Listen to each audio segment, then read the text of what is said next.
Respiratory system adaptations to aerobic exercise.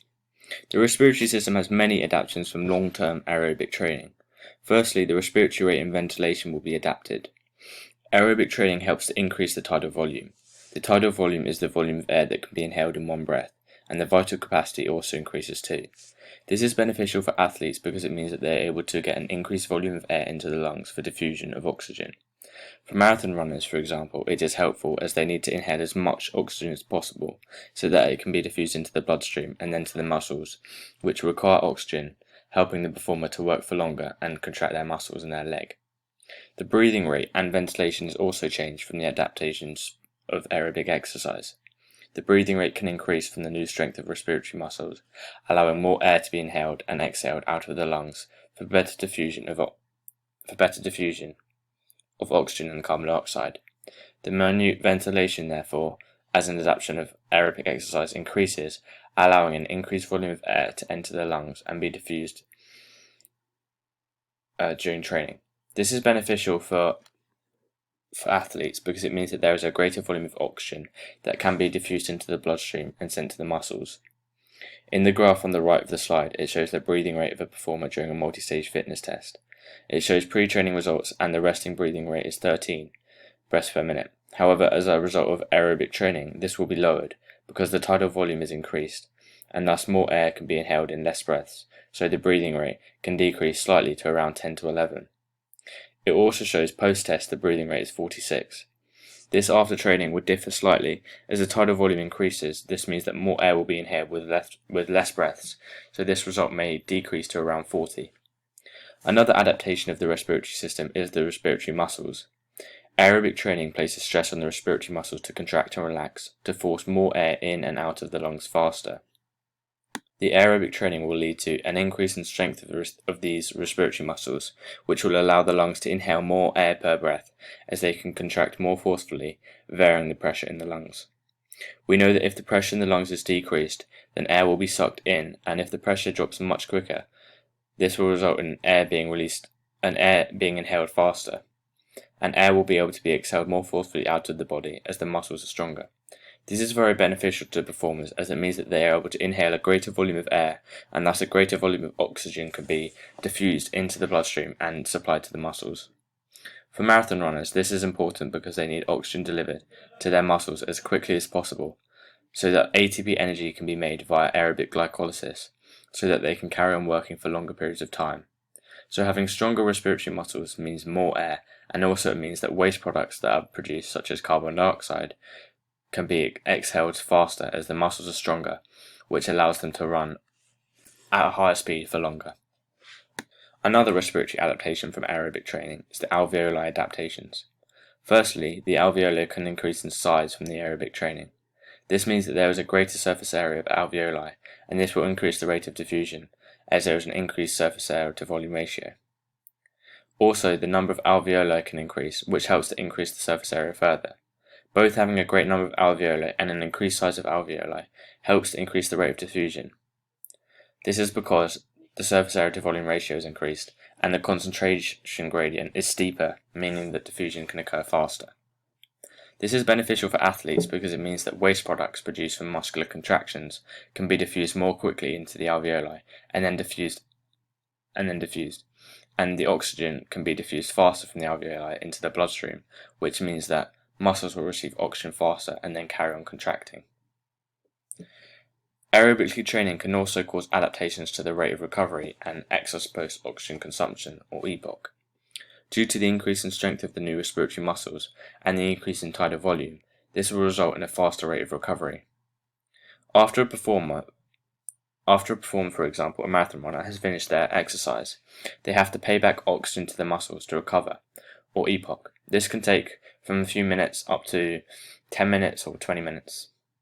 But to pay back the oxygen debt and the oxygen deficit, it will take a couple of minutes. This depends obviously on the level of intensity of the exercise also. Aerobic training means that a greater volume of air can be inhaled into the lungs, and thus more oxygen can be diffused quicker from the increase in alveoli surface area. This increase in speed that oxygen can be transported to the muscles will speed up the rate at which the performer can then recover. This is beneficial to athletes, as a better recovery in EPOC Being paid back faster means that they will be able to recover faster. Due to all of these respiratory system adaptations, this causes an increase in VO2 max. The VO2 max is how much oxygen the body inhales and uses. This becomes increased as a result of aerobic training, as you can see in the figure on the left. On the figure on the left, it shows the VO2 and the speed along the bottom. You can see that pre-training, the performer reaches a VO2 max of around 45 at a pace of 12.5 km per hour. However, you can see that after aerobically training, the performer's VO2 max increases to about 58 at a pace of 16 km per hour. The reason why the VO2 max increases is due to the body being able to more efficiently diffuse the oxygen at a quicker rate to the muscles and inhale more air. The increased strength of the respiratory muscles leads to more air being inhaled and more air being exhaled more forcefully, resulting in an increased tidal volume and more air delivered to muscles and being used so that the performer can then work for longer. Respiratory diseases. The likelihood of respiratory diseases is also reduced from training aerobically for a long period of time. The respiratory diseases such as bronchitis are reduced because the respiratory muscles are stronger and the overall system is more efficient, meaning that there is less chance of failure of the respiratory muscles to contract or for something to fail, as the body has been put under stress from training and the respiratory system has adapted to this, meaning that it is more likely the performer is healthy, meaning less chance of other diseases. Neuromuscular adaptations of aerobic training. The neuromuscular adaptation is slow oxidative muscle fibers and fast oxidative muscle fibers increasing in strength. The muscular endurance will improve in these muscle fibers depending on which muscles are trained, of course. For example, a marathon runner compared to a swimmer is going to see improvements in muscle endurance in different muscles. For the runner, improvements will be seen in the legs, whereas the swimmer may see developments in their legs, upper body and arms. The reason for increased muscular endurance is because there is an increase in number of capillaries surrounding the area of muscle tissue, which increases the oxygen supply to the muscle, meaning that it will be able to work for longer. This is beneficial for marathon runners because having better muscular endurance in their legs means that they are going to be able to run at higher speeds for longer because there is more capillaries supplying oxygen to the muscles. Another adaptation to these muscle fibers is an increase in size or hypertrophy of the slow glycolytic and fast oxidative glycolytic muscle fibers. However, it is important to note that these muscle fibers do not increase as much in size from hypertrophy in comparison to the fast glycolytic muscle fibers from the anaerobic training. Although the slow twitch muscle fibers will increase in size, meaning that they will be stronger and thus be able to produce more power and hopefully work for longer, helping to increase both the speed and duration at which the runner can run at the speed for. The fast oxidative glycolytic muscle fibers predominantly respond to anaerobic exercise, but they will also increase in size from aerobic training, as they have the ability and capacity to use oxygen. Therefore, aerobic training will improve the strength and size of the fast oxidative glycolytic muscle fibers. This is beneficial having hypertrophy of the fast oxidative glycolytic fibers and also the slow glycolytic fibers, because it means for longer distance performers who work at lower intensities but higher durations, it means that they're going to be able to work at that for longer because the muscles are increasing in strength, and so they're not going to get tired as easily. Muscle tone will also become improved as a result of aerobic training for the slow glycolytic muscle fibers. This is the unconscious low-level contraction of the muscle whilst at rest. This helps to maintain posture, balance, and allows for quicker reflex actions. This is beneficial for swimmers because it will mean that they have better balance when diving and also better posture, which will help to prevent injuries. Having a higher muscle tone can also increase the basal metabolic rate. The reason for this is because higher levels of muscle tone help a person to generate more heat and therefore burn more calories, increasing the metabolic rate. Also, there can be an adaptation of muscle fiber types from the type of training performed.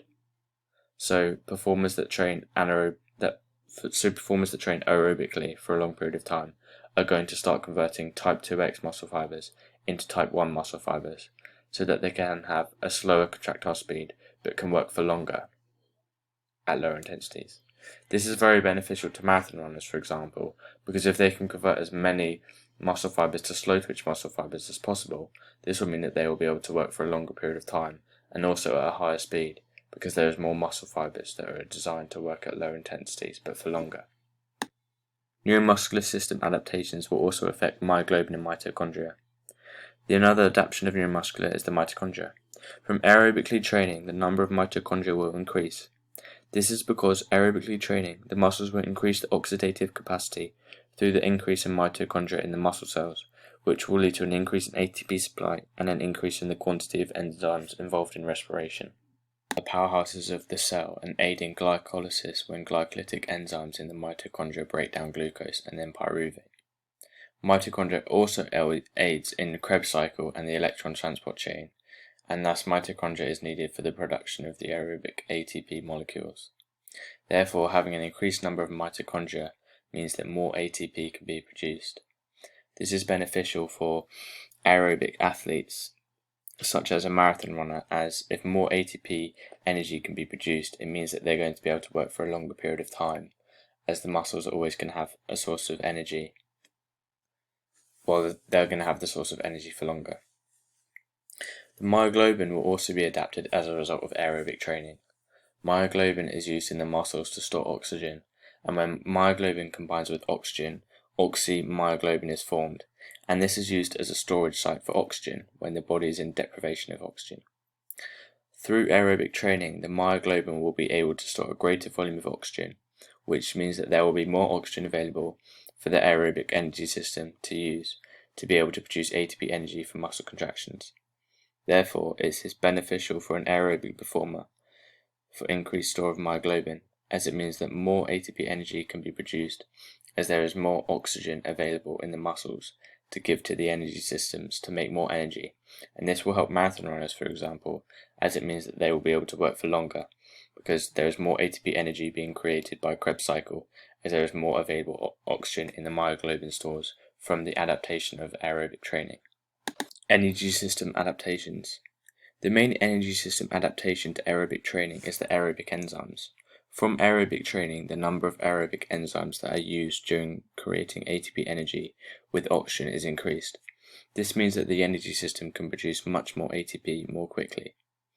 The cellular adaptation of increasing the level of aerobic enzymes means that the slow-twitch muscle fibers will be able to generate more ATP for the exercise and work for a prolonged period of time. This is beneficial for a marathon runner because having more aerobic enzymes means that the energy systems will be able to create more ATP for muscles in the leg to use to carry on running at a higher speed for a longer period of time. Of the energy systems is the fuel source. This is because over a long period of time of aerobically training, we can train our bodies to be able to use more fat as fuel. This is beneficial for performers because fat has a much higher yield of ATP in comparison to that of carbohydrates. Therefore, it would be better for the performer to get their energy from fat, as it can give them more energy. Also, everybody has a fat store that can be used to get energy. Even if you are super skinny, there's always a fat store that can create energy. Therefore, all performers can use fat for energy. The RER, or respiratory exchange ratio, will therefore decrease as a result of aerobic training, because the performer will be using more fat to create energy rather than carbohydrates as a fuel for energy. For example, a marathon runner who is aerobically trained would benefit because when it comes to the marathon, they are going to be able to run at a faster speed for longer because they are creating energy using fat stores, which take longer to extract ATP energy from. However, it results in more ATP being produced, which can then be supplied to the muscles and used for contractions for a longer period of time. Using more fat as energy, it means that glycogen can be spared. Using fat as the energy source delays the use of glycogen for energy. The reason for this is because if fat is used at the start of the race, it will mean that glycogen is available later in the race, which helps to avoid muscle fatigue, which will then also benefit marathon runners, as they do not want to hit the wall where they have no energy stores left. If they use the fat stores at the start and then have more glycogen available later, it means that they won't hit the wall and they're going to be able to finish the race.